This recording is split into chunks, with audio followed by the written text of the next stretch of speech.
Bismillahirrahmanirrahim.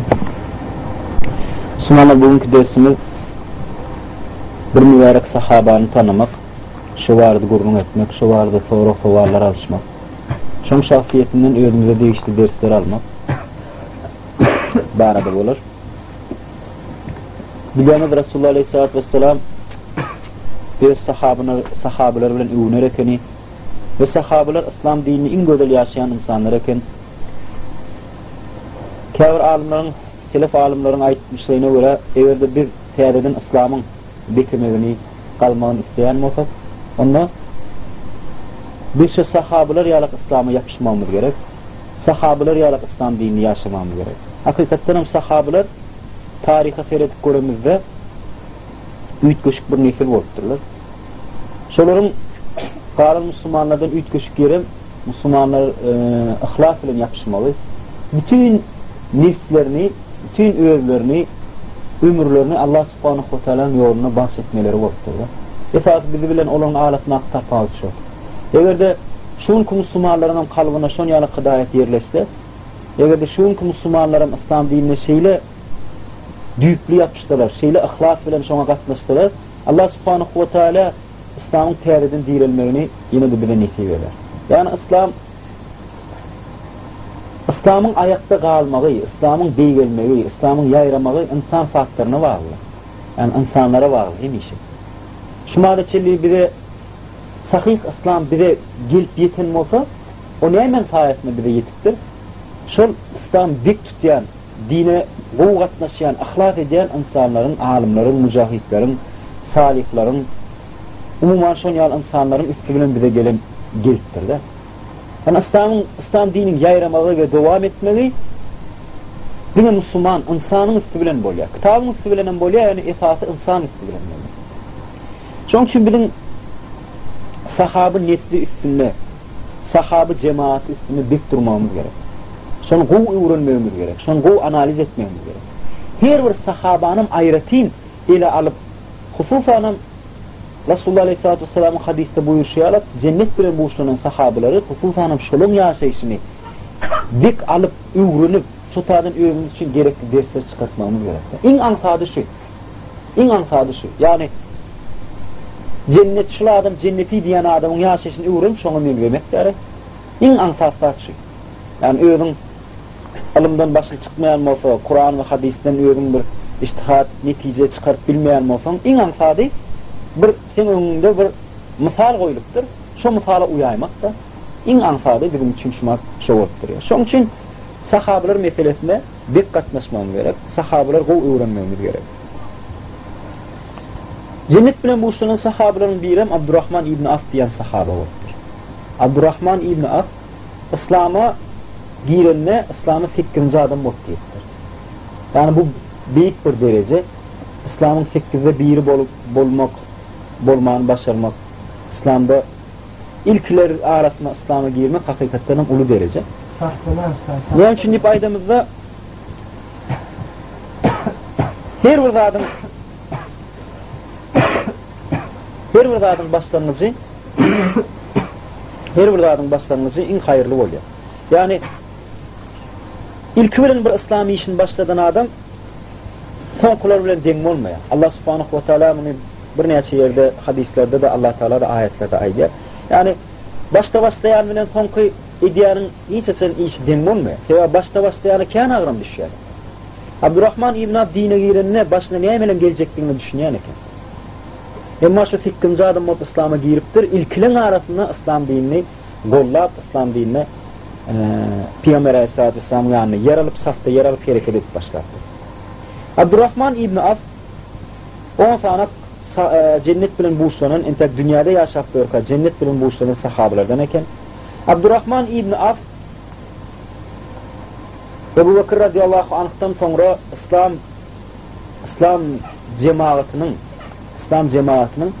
şuratının yani maslahatının halife sayılacak maslahatının 6 adamdan biri ekenler. Şu derecede Müslümanların ona önemli, Müslümanların ona bağlılığı, eminliği, şun tile işleri, ilmi, takvası ve ahlakı şu derecede bilgeten Yani İslam cemaatinin Ebu Bekir radıyallahu anh'tan sonra İslam cemaatinin 6 tane büyük şahsiyeti var iken, İslam cemaatinin kulu diyen ne diyen bir şura var iken, şu 6 adamın biri Abdurrahman İbni Af iken. Abdurrahman İbni Af'ın yeni bir hayatiyeti var. Başka sahabelerden tafavut gören yeri var. O, tak Resulullah aleyhissalatü vesselam durmuşta vakti eğer İslam vardı pitva beribilen alim efendi. Yani Resulullah aleyhissalatü vesselam var, ama Abdurrahman İbni Af şonuna da pitva beriyen eken. Ve şon pitvatını kulağa gafilyan eken ve Resulullah aleyhissalatü vesselam şona pitva bermeyene ruhsat beriptir diyine. İslam barada bir soru bize çıkanla Abdurrahman İbni Af şo başvurulayan eken ve ol aydıbilyan eken şu meseleleri. Dine girenine onun adı Abdul Amr eken, ama dine girenine o Müslüman adını ütkediyor. Resulullah aleyhissalatü vesselam onun adını ütkediyor ve adına Abdurrahman İbni Af daktiyalar. Abdurrahman İbni Af çünkü dünyadaki Müslümanların bolşiyalar adını ütketmeyenler. O şahsiyetine mütkettir. Yani olinni Rahman'ın kulu değil, şun çiğnem ol doğru özünü ütkeden adam oluptur. Ol bütün önkü cahiliyetini, nadanlığını terk edip aratta bir insan olup İslam dinine girmeyene başarttır. Ol beyleki cennet bilen buğuşlanan Müslümanlar yalak hem cemaat ve din işlerine hem işe en önde hareket ediyen eken, hem işe en ağır yükleri olalayan eken. Yani cennet bilen buğuşlanmak anfaatlat değil, hakikatten o insanlar Aleyhisselatü Vesselam'ın yanına ahlat edip, Aleyhisselatü Vesselam'ın yanına övün görk edip, bütünleyin övün Allah Teala tavsiranlıkları için şu insanlar cennet bilen buluşlanıktır. O hem işlerde, karı işi olsun, tüv işi olsun, ilim işi olsun, infal işi olsun, tafavudi yok. Her uğurda en önde varcı sahabilerin bir eken. Misal için Müslümanlara Habeşistan'a hicret edin deyilenle Abdurrahman İbni Af ilkilerin arasında Habeşistan'a hicret ediyor. Yani bu kitapta yenildi. Şeyle kitapta okamızda yine şu sahabeler Habeşistan'a hicret ediptir demek kitapta ansatlar. Ama durmuşta seyrettik konumuzda bir insanın çağalarını, vatanını, kazanan kesbetip koyun mallarını, cahillarını terk edip bine Allah'ın razılığı için, bine Peygamber aleyhissalatü vesselam yani cemaatin emiri buyurdu, bine İslam'ın behvidi için deyip bir yurdu terk edip gitmeye yengili işte. Ama hakikatten güçlü iman gerekti. Şuna önem gerek, şu cemaate yani cevapkârçılık, takvalık, men şu dini neyle kömek edip bilirim diyen duygu gerekler. Şunun için ol hiç ile gaygırman şol Habeşistan'a göçmeli olanlar Habeşistan'a göçüp gidiptir. Yine de Müslümanlar Medine hicret edilenine de ilkilen arasında yine Abdurrahman İbni Af ilkilen arasında göçüp gidiyor ve öyle misal oluyor. Abdurrahman İbni Af hakikaten sevdayar adam ve kellesi şol orada zihini var iken, şol orada dik işleyebilen adamdan biri iken, onun giden bağlığı var iken Medine'de. Ama Resul için, Allah Teala'nın razılığı için o bütün bu zatları terk edip bitmeyeni başarıdır. Şun yani adamlara hakikaten Müslümanlar biz neyle şunun neye ihtiyaç yoktur bizim cemaatine. Keva aydanda hakikaten Allah Teala için dünyasını terk edebilen Müslümanlar günümüzde azdır. Yani İslam için şunu iş etmeli Müslüman diyende şuna boyun eğip itaat edip dünyavi işini taşlayıp gerek olsa çağalarını terk edip şuna sabredip gelmeyen insanlar bizim dövrümüzde kaçta azdır Müslüman. Yani biz şunu yarak Abdurrahman İbni Af yarak şahsiyeti hakikaten İslam dini ve cemaatine elmeye ihtiyaçtan bir bilsedik de şunu yarak bir Müslüman. Onun yeni bir güzel hayateti o hiç kime yük olmayardı. Yani şu hayateti de bilmeye ihtiyaç. Resulullah aleyhissalatü vesselam Medine'de Müslümanlar doğun kılanla her bir adamı bir doğun Medine'deki bir Müslüman doğunlusun diyenle her bir muhaciri Abdurrahman İbni Af bir Medine'li sahabe ile doğunlaşıyor ve şu sahabe onun üyüne götürüp İnanın şunca malım var, şunca bağ bahçam var, şunun yar henki deyip aydiyor. Benim 2 tane maskalam var, 2 tane ayalım var, şunun haytan bolsa birine men talak bereyin, haytın halasan men şuna talak bereyin, sen şunun öğrenip Abdurrahman İbni Af aydiyor. Abdurrahman İbn Af yönü şahsiyeti bir insan näle? Ol ahlak gödül bolan insan. O taýarjak aşa hiç sen talip bolýan adam däl. Bolýa Allah razı bolsun niýetim üçin Allah Taala sana muzlum berer diýe ýöne sen maňa bagyryň niýetini görkezsen bolýar diýip aýdy. Ve şu Müslüman onu bagyry etdiýär Medineň bagyryna. Şo bagyrda ol çarwa Araplaryň getirýän haritlaryny karzyna satarına alıp pulunu son bererini alıp ýuwşydan sewda etip başlaýar. Ve kıysa vaqtda hiç kimi yük bolman öz başını çarabilýär, özüne Medine'de yer alýar, jaý alýar we öýlenýär. Kıysa vaqtda şu vaqtda edilýär. Bir gün Resulullah sallallahu aleyhi ve sellem ýanyna gelip, "Ya Resulullah, men öýlendim" diýip aýdy. "Sen näme berdin maşgalaňy?" diýende, "Ene şunça men gyzyl geçirdim" diýip aýdy. Onu ýene bir goýun Allahyny musulmanlaryň diýapata çağırar diýip Resulullah sallallahu aleyhi ve sellem ona buýurýar. Yani şu yalan insanlar bir hakikatlerin muhtaç. Yani öz işini gowy bilýän insanlar. Ve cemaati yük bolman öz-özüni götürebilýän insan hiç hili ahlak edip, vaad edip, gaýtym özü cemaate kömek edýän insanlar bir hakikatlerin muhtaç bolupdyr. Bedir sowuşy gelýär. Bedir sowuşyny Abdurrahman ibn Af İslam'ın en ýatakly düşmanlarynyň, müşriklaryň ýoldaşlarynyň Umeyr bin Osman diýen adamy öldürýär. Uhud sowuşynda yine Resulullah aleyhissalatu vesselam ýanyna hiç bir musulman galmanna, kimmeler gaçyp gidenler.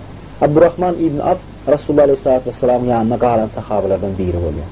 Riwayetlere göre Uhud sowuşynyň soňra Abdurrahman ibn Af'ın bedenine 20 tane pikamın kılıcını yarak tapılıptır diýip aýdylýar.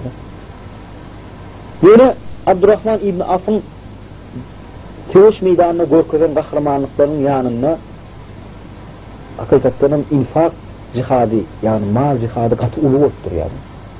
İfati sahabaların arasında şu tarafı bilen tafawut bolýar. İnfak meselesinde hiç bir sahaba bu Müslümanın ilmine yetip bilmeýär eken. Misal üçün Müslümanlar bu feoşa taýarlananda bu Müslüman 2000 dinar pul götürýär. Ol hasaplap göremizde 400 goýunun bahasy var. Mende 4000 dinar var, ýöne men şoň 2000 tane getirip berýän ya Rasulullah diýip getirip berdi. Sonra Tebük feoşy wagtynda ol bütün malyny sarf etdi. Hatta Umar radıyallahu anh aýdy, "Abdurrahman, sen diýen adam dursa, sen bütün malyny getirdin. Üýdekilerine näme goýdun?" diýende Abdurrahman ibn Af aýdy, "Men üýdekilere has ulu baýlyk goýup gaýtdym. O da Allah we Resulunyň razylygy" diýip aýdy.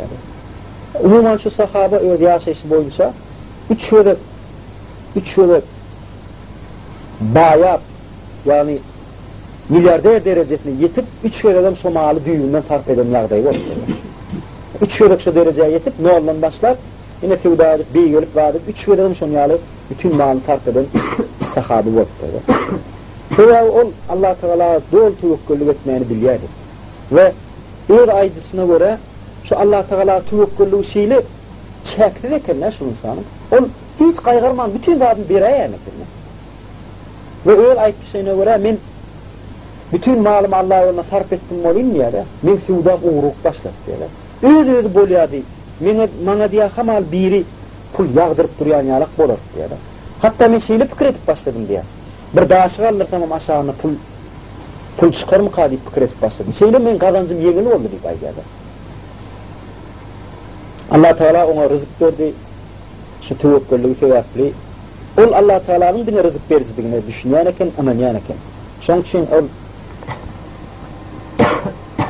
hiçli nimetmen Allah ýoluna sarf edilýän eken. Tebük sowuşyny aýdyşmy diýip ol bütün malyny berýär. Bütün mal dünýäň giden ummatyň maly bar eken Abdurrahmanyň. Ýöne şu sowuşda on hasam uly bir derejeye ýetdi. Şu sowuşa gidenlerine Abdurrahman ibn Af Resulullah aleyhissalatu vesselam tärek bilen güýmenýär, namaz wagtyny geçip barýan eken Abdurrahman ibn Af amam bolupdyr. Resulullah aleyhissalatu vesselam şoň arkasynda namaz okady. Yani Abdurrahman ibn Af şoň ýaly büyük derejeye ýetdi. Şu sowuşda Resulullah aleyhissalatu vesselam dünýäden gaýdan soň Abdurrahman ibn Af Resulullah aleyhissalatu vesselam aýallaryna, maşgalalaryna terekmeni bütünlüğün öz boýuna alýar. Zöwrete ýaşan riwayet var, hadis var, aýdýan hadisi. Resulullah Aleyhisselatü Vesselam buyurdu diye men ölüm soň diye men maşgalamy hormat görkezip men maşgalamy kömek edýänler diňe tawrlar bolar diýip aýdýar. Yani diňe tawrlar şol iş eder, galanlarken ýatdan çykarar diýip aýdypdyr da. Ama Abdurrahman ibn Avf hakykatda müminlerin enelerine gaty gowy feredipdir. Her sefer olara bir sewdadan gelse Lukman mal mülk getirýän eken, eşik getirýän eken ve şolaryň hyzmatyny edip beren sahabalar diýer eken. Bu taýda on ýene bir gözel häýet çykýar. Resulullah Aleyhissalatu vesselam'ın baglygy. Yani Resul hakykatdan ol öz emirine, öz peygamberine, öz yol başyna baglygy bekekenler şunu sany. Yani bu on ölüp gitmek bilen onu ýatdan çykarmady. Dogunlygy te ölýänçe şoňa wefalyk görkezmäge dowam etdi. Ve gyzykly yer Abdurrahman ibn Avf hiç bir Müslümanyň görüp bilmedik yerini görüp şotadan sogap almany başarýar. Yani beýlik Müslümanlaryň o başka yerlerde olur sogap galan ya, yani şu sogaby o hiç kime bermän diňe öýdi, şu meselede öňe çykyp öýdi. Şol sogaby almany başarýar. Bir wagtda Hazreti Ayşe öýüne oturýar bir ses başlaýar. Yani gökünü beýan ýarak bir ses gelende bileme diýip adamlardan soranna adamlar aýdypdyr, ya Ayşe bu Abdurrahman ibn Avf'ın kerveni geldi, Sevda kerveni diýip aýdypdyr. Şo gelen Sevda kerveni 700 tanak düýeden var edipdir. Yani 700 tanak düýän üstüne Medine harit getiripdir da, satmany. Şondan Hazreti Ayşe aýdýar, Allah Teala Abdurrahman ibn Avf'a bereket versin, sebäbi ol. O arada Resulullah Aleyhisselatü Vesselam aýtdy, Abdurrahman ibn Avf cennete girer. Ýöne cennete ümidikler girer diýip aýdypdyr da Resulullah Aleyhisselatü Vesselam. Bu haber çalt şekilde Abdurrahman ibn Avf'a ýetdi. Abdurrahman ibn Avf'a Hazreti Ayşe şeýle hadis rivayet etdi. Sen ümidikler halatynda cennete girjek ekeniň diýip aýdanlaryny Elgap şoň ýanyna baryp sen aýdan zadym dogrymy? Ya Ayşe, sen hakykat öýrüň geçdiňmi diýip sorapdylar. Howa diýen soň ol bütün şol 700 düýeden ibaret bolan kerwenini Allah ýoluna haritler bilen paýlapdyr da. Meninle Allah Teala maňa bulaşdyryň näme gerek? Men cenneti Allah Teala'nın peýgamberi maňa cenneti buýşlady diýip şo zatlary sarf etmäni başardy. Hususan şu cenneti habary eşitden soň onun üçin dünýä biderek goýup galdy. Ol bir yerinde Müslümanlar cihada taýarlananda 40.000 dirhem kumuş ve altın, 40.000 kumuş, 40.000 altın, 40.000 dirhem Allah ýoluna sarf edipdir. Bir yerinde 500 tane at beripdir Müslümanlar. 500 tane at demek, yani şu döwürde 500 tane maşin ýermek demek de cemaate. Bir yerinde de 1500 tane düýe beripdir. Yani Müslümanlara sarf edipdir, Müslüman goşuna şu atlary ullanyň diýip. Ölmäke ol bütün atköp gullary bar eken, gatyny işleýän, ýere seredýän, vergahçylyk bilen meşgullanýan. Olaň hemmetini boşadyp olara azatlygyny beripdir. Ýene de ol ölmäke, yani hemişe haýr edip gören ellere, ölmäke 100 tane, yani Bedir Sewuşyna 300 tane sahaba gatnaşdy. Buna Abdurrahman ibn Avf'ın garran döwründe şonuň 100 tane durmuşdy, entek ýaşap beren ekenler. Şonuň her birine 400 dinardan paýlapdyrdy. Bu diýmeden şuna pula geçirmege 80 goýun, 100 goýun bolýar da. Şo her sene paýlapdyr, sirtewä Bedir'e gatnaşdylar diýip şolara paýlapdyr. Ýene de Abdurrahman ibn Avf neçe baý bolsa da hiç öz häsiýetini ýüksekmeýän eken. Bir sahaba rivayet edýär, bir wagtda Abdurrahman ibn Avf'ın ýanyna bar, hemişe ol agyz beklerdi diýär. Bir ýerden bardyk bolan agdaçmana taýarlanyp durdy diýär. We öňüne çağalar öňüne goňa nahar getirdiler diýär. Şonda diýär nahara terip agrap başlady diýär. O Musab we sahabalar isme ýapmana da zat tapman dünýäden ötüp gitdiler. Emma men bolsa şuňar naharlar iýerlik, şoň nahar iýmänler de. Bu ýaşdyk. Allah Teala meni bağışlasın diýip şo barada pikirlenip ağlapdyrdım. o ahiretten hakikaten korkyan eken mi? O fikir ediyen eken Allah subhanahu ve teala bana ahirette berjek muzbunu bu dünyada berýän bolaýmasyn şonala dediýär ekenmi? Men şeýle baý bolayyn Allah Taala ahirette bana bermel sogabyny, bermel muzbunu bu dünyada berýän bolaýmasyn diýip şonu gata ala dediýär eken. Şoň üçin bütün malyny Allah ýoluna sarf edýär eken. Hatta şu sahabalara Bedir'e katnaşan sahabalara pul paylarına şolara beren pulunun müçverine ve Peygamber sallallahu her ayağına da paylattırlar. Yani hem işi olara teredi yani ki. Yani bir dünya Abdurrahman İbn Avf'ın hakikatının şeyle pek, şeyle doğrusul, şeyle hiç şey kalbinde behvit diyanlar yok, nefs diyanlar. Açanla Resulullah Aleyhisselatü Vesselam ölümüne dünyadan aydınla Müslümanın arasında ihtilaftır yani. Kimi halif belirli? Kimisi köp adamlar Ali'ni hüdürlüğe, köp adamlar Ebu Bekir'i hüdürlüğe, köp adamlar dinden çıktılar olardı. Peygamber öldün mü din yok deyip. Şu yerdeyde Abdurrahman İbn Avf neyece giyceler yatman Müslüman cemaatler cemlep, aylanıp, şoları bilen gurunbeşlik edip var edip, ahirin hemmetin ağzını biriktirdiler de. Ve olur yığınanında bir plan yerik yığınanan şunun halife saylayak hemmetin yığınap Abdurrahman İbn Avf hemmetin yığınap böyle adamlar özümüz saylan kim halif ve yine olsa halif saylan deyip aydıktır. Yani Abdurrahman İbn Avf ümmetin bütünlüğü vardı fikir ediyen eken, şunu alad ediyen eken ve şu bağlıkta elinin gelen ediktir de neye çıkın yatman şol tire serkerdeleri bilen cemaat yolbaşçılar bilen görüşüp ahir neticede ağırlan biriktirmeyen başarıktır. Sonra bütün ümmet ey Abdurrahman sen halifalığa layık deyiktirler ve gel biz sana beyat edelim diyene Abdurrahman İbn Avf eğer men gowaryan bolsaňyz onda men siziň dinlen deyiktirler. Men size Ebu Bekir'i teklif edýär ve o menden has hayırlıdır deyip Ebu Bekir teklif edýär ve birinci öýde şoňa beyat edýär bolyn, hemme adamlarym şoňa beyat edýär. Yani şu taada Abdurrahman İbn Avf hemme kişi taýlapdyr. Abdurrahman İbn Avf şu taada öýde emir bolup biler. Hemme kişi şoňa uýtdyr da diýär. Şonu gowarýarlar.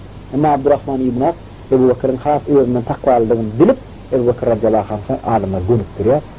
Ve Allahu alem evet Abdurrahman İbn Avf şonu ýaly ahlak etmese de belki insanlar Ebu Bekir saylamazlar. Ve Medineliler Medine'den saylaýly diýerler. Bu topar Müslümanlar Resulullah Aleyhisselatü Vesselam öz tiretinden bolsun diýip durlar. Bu topar Müslümanlar başgalar diýip durlar. Bir Kureyşden bolsun, bir yok, başga tireden bolsa bolýar diýip ihtilaf turup dur. Abdurrahman İbn Avf şu ihtilafy ýatyrmany başarýar ve hemme insanlaryň ümmetin ağzyny biriktirip Ebu Bekir'e beýat etdirýär. Bu gaty iş. Eýerde şu taada Abdurrahman İbn Avf Allahu alem şonu ahlak etmedik bolsa-da Müslümanyň öz içinlerine fitneler başlardy. Ve şeýle de Ebu Bekir halif bolan soň bir näçe tireler bu näle din bolýar, Peygamberim ölürmü diýip dinden çykdylar. Ve İslam dini bu wagt näle ýagdaýa geljek onu biz bilenler. Ama Abdurrahman İbn Avf şonu öňüne alyp şonu terap bolýar. Abdurrahman İbn Avf aly döwründe çykan fitnelerde de yani tewoşlar bolanda ol Hazreti Äşäni goraya Müslümanlaryň arasynda tewoş başlananda köp adam Hazreti Äşäniň şu oturum düýesini bar basylacak bolupdyrlar. Abdurrahman İbn Avf diňe şonu gorapdyr. Ve tewoşdan soňra riwayetlere görä şu düýýäňde işte onu 20 tane çapylygy el tapylypdyr. Yani Abdurrahman İbn Avf kim şu tarafa elini uzatsa Müslümanlaryň enefine tarap, şoň namusyna tarap kim eli uzatsa şoň elini çapýan eken. Ve şu taýda da özüniň Peygamber sallallahu aleyhi ve sellem maşgalatyny näle bagladygyny görkezdirdi. Bu sahaba dünýäden gaýdanda bu tawutyny Sa'd bin Ebi Waqqas götüripdir. Jinaza namazyny Osman bin Affan okudypdyr. Ve Ali radıyallahu anh dünyada en doğruçul adamdan biri dünyadan göçtü bir sözü aydıptır. Abdurrahman İbn Avf dünyadan qaydan soň on näçe sarf etse de oturulmadyk malny miraslarlary paylaşanlar diye şol kızılın, altının, kümüşün bölüklerini ya şeyle köpeklerine paltalap paylaşan ekenler. Paltalarını urup çapıp paylaşan. Bir neyse öz ayarlarına da, karnaşlarına da bir neyse mal miras koyup gidiptir. Peygamber Aleyhisselatü Vesselam iceti Emine'nin taifasına ol bir bölümüne gidin mal mülkünü tap ediptir. Dine şun iceti olan için, şun icetin karnaşları olan için. Şu taraftan benim için hakikaten misal almalı sahabe oldu. Bu sahabe hakikaten özünü doğru Allah Teala bahşeden insandan değil. Beni verdiğim ünitimi burada çektiler. Şu sahaban eden işlerini görüyorlar. Ahlak bilen eden işlerini, İslam için eden gayratlarını. Şunu da Resulullah Aleyhisselatü Vesselam Abdurrahman İbn Af imidekler yağdayına cennete girer diye. Ey Müslümanlar, bizim daha halatımız neyle olar? Fikirlenip görün. Bizim halatımız, yani biz daha arkaynaşmağına, din calmağına, dine soğuk salak etmeşmağına bize neyle mümkünçülük, neyle yüzümüz var? Şu sahabe Resul'un yanında olup imidekler cennete kadar yanma olsa bizim yağdayımız neyle kal? Bizim şu İslam tutuşumuz bilen, bizim şu köpüğümüzün yaltalığı bilen, köpüğümüzün pisliği bilen, ahlaksızlığı bilen, dünyanın ahiretin üstün tutuşumuz bilen bilmeyer cenneti kazanır. Şu zatlarla katı köp fikirlenmeliler Müslümanlar. Katı köp fikirlenmeli, öz nefsimizi kıslamalı, özümüz var da katı köp alat etmeyin. Her birimiz şu yaşayışımızda, şu kıysacık ömrümüzde Allah yolunu bir aydıvileyecek, Allah senin için ne mi ettin diyenine bir gülü görünüp duran bir amal aydıvilmeliler bizler. Abdurrahman İbn Af elhamdülillah köp amal aydıviller. Üç yıllık bütünleyin malını sarf etti. Ondan daşarıyla neyse sarf etti. Bütün sevoçlara katlaştı. Müslümanlara namaz okuttu. Müslümanların ağzıvirliğini sağlayıp halifalığı biriktirdi. Onu köp aydara dağıdılar. Bizim bir cıvır aydara dağıdımız var mı? Yani hakikaten göz bilen görünü bilen plan iş ettim ben senin için Allah Teala deyip bilirsin kabir. Şu yağdayı alat etmeyemi gerek. Bir cevap olsa da ol ya. Şu arada köp fikirlenmeyemi gerek Müslümanlar. Şimdi bu sahabı bu arada aydamızda 5 sanak esası şun durmuş hikayetinden, ömür beyanından 5 sanak alman dersimiz var Müslümanlar. Birinciden Abdurrahman İbn Af beyleki cennet bilen buğuşlanan sahabeler yağlap ümidini doğru Allah Teala'ya bahşeden tavsiren Müslüman oldu. Onun Hasan Basri'nin aydışı yağlap siz sahabeler görsediniz onları değerli diyerdiniz, sahabeler sizi görse bunlar Müslüman değer diyerdi sözüne hakikaten layık da. Gudun ötürün bir Müslümanı, bir insan. Bütün aladası İslam. Başka hiç şey aladasım yok. Mal mülk meselesine Allah Teala tavsiye, tevekküllü ediyor. Gerek yerine malının bir bizim şu yönük icraattan geçişmedi ya, geçip koyuveriyor. Yani ürünü alıp var şey, hakikaten ürünü bütünleyin Allah Teala tavsiyenin insan. Bütün sevoçlarda öngde, bütün kıyın işlerde öngde, hem yerde Abdurrahman İbn Af'ı, bütün hayır işlerde en öngde Abdurrahman İbn Af'ı görmek mümkün. Hem bir meselede. İkincisi, rızık meselesini hakikaten bir saat işlemesek derse gitmeli vaktimiz. Birazcık nimet etmesek ne diye korkuya da aç kalacak mı kalip fikir edelim. Ya da Allah Teala'nın yolunu, Allah'ın yolunu hareket edip görsem beni ertir, o bana eziyet verirler, beni tutsak ederler, ben maşgalama kim seyretsin deyip şunu ala diye. Müslümanlar, rızık verici Allah Teala'dır. Her bir insanın rızkı mağlayına yazılgıdır. O sen ihlas edenin bilen, o dersleri terk edenin bilen, İslam'ı pek katlaşanın bilen rızkını sen üstmeye. Bütün işlerin neticesi Allah Teala'nın elinde. Onunla Allah Teala'ya bağlanma kaf akıllı iş olmaz mı? Allah Teala'ya bil bağlanma. Bu demeklik değil işlemeliler. İşlemeli elbette. Yani her burada içini bilmeli. Ve dünya, ahiret için dünyanı terk etmeli olanı terk etmeyen başarmalı bir şey. Şu mesela Abdurrahman İbn Af öz içinde öz kalbini bek çürüktür ve Allah Teala da ayette de aydışıyarak siz takva olsanız ben size karışmadık yerinizden rızık verir diyişiyarak Allah Teala da onu karışmadık yerinden yağdırıp durun efendim. Abdurrahman ibn Avf beýleki cennet bilen buýşlanan sahabalar ýalar onda da pesberlik var. Yani ol gullary bilen bilen ahary ýan adam ekenler. Näçe baý bolsa da. Ya onun baý adam ýok ki Medinede. Näçe baý bolsa da gullary bilen bile üýşürip bir tabakdan ahary ýan insan. Her gün diýen ýarak agyz bekleýän insan. Gijeleri namaz bilen, takwa bilen, göz ýaş bilen, zuhud bilen geçirýän insan. Hiç esen yalan söylemeýän insan. Öňünü doguralyp barýan, her bir meselede öňünü doguralyp bilýän insan. Ýene bir häsiýeti ummatyň agzybirligini hiç alady diýen eken. Başga hiç bir zady şon ýaly alady diýen näle eken? Cemaatyň agzybirligini, cemaatde fitne döremesin, musulmanlar agdalyk bolaýmasyn aralarynda, musulmanlar hiç birlikde ýöresin diýip köp meseleni musulmanlar şoňa gelip soraýan ekenler we o köp mesele jogap berende şoň gatbyk bilmeýän eken. Sahabalyň arasynda düýünmeýin şu dogunluk pozýan, agzybirlik pozýan zatlar hiç ruhsat bermeýän eken. Abdurrahman ibn Avf cemaatyň içinde bir teröriyala ekenler. Yani ortağını saklap, bir näçe musulmanlaryň bir-birine gapma garşy bolsa da şolary bir-birine hüjüm etmekden ýa-da gıýbat etmekden saklayan bir dinlik hukmunda bir insan ekenler. Dinligi saklayan eken cemaatda. Hemme kişinin takwalygyna we ihlasyna hayranna. Çünki o tarapyn bu tarapyn dinleýän eken. Hemme kişini dinläp şoň diýen edýän ekenler. O halifam däl ol. Halifam däl ýöne onda da şeýle derecede şulatlar üfürüp sözünü dinledilen insanın bir eken. Hiç asanın öz dähliğini unutulmayan eken. Hükümdarlığa da unutulmayan eken. Hiç bir velayetin min häkimi bolayın, hiç bir goşunun yolbaşçısı bolayın ya da halifalıkta bana yer oraslarında on aladası yok. Ol öyle sevda edip gerek edip görün Müslümanın bir eken.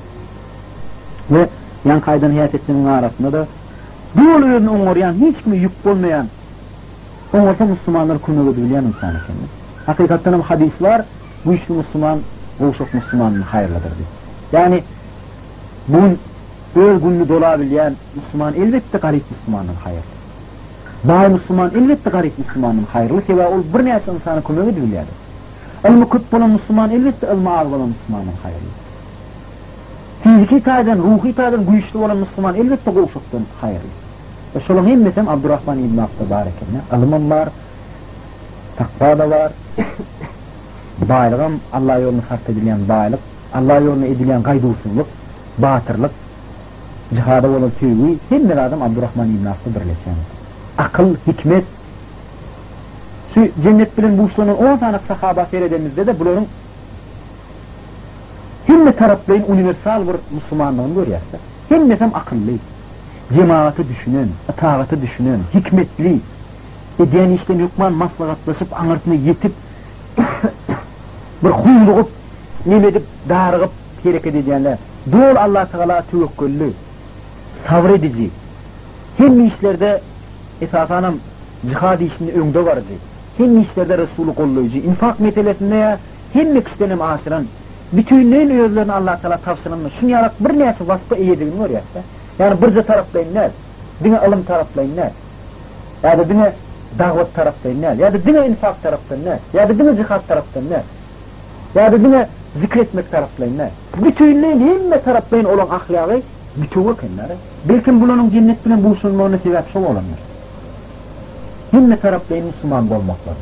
Ve şunun üstünde Resulullah Aleyhisselatü Vesselam, şunun üstü bilen İslam yayret etmiştir. Cemaatin ürünü, cemaatin şol maňzy şoda, düýü, çekirdeği şo. Şolaryň üstüne dur bütün cemaat. Ve inslerin bu hutbe bolsun da Hunefe bolsun hemme kişi gaçsa şolar gaçmanlar. Yani Müslümanlar ağır wagtdan, köp wagtdan hemme Resulullah'ın ýanyna şolar ýereldi. Bu da bularyň üç kişilik takwalygyny Allah Taala bagyny görkezýär. Müslümanlar şunu ýalak sahabalar hakykatdan bir sahaba ýalak Müslümanlar näil bir şunu ýaly ahlakly insanlar näil meýäkäçdigini bilsediňiz. Şunu ýaly İslam şunu ýaly adamlara meýäkäç. Cemaat şunu ýaly insanlara meýäkäç. Şereket şunu ýaly insanlara meýäkäç. Onuň üçin biz bu insanlaryň ýaşaýyşyny gowrunmaly we şulara elimizden geldiğince şulara meňgedip goýmaly inşallah taala. Abdurrahman ibn Avf barada sorajak soruňyz barmy Müslümanlar?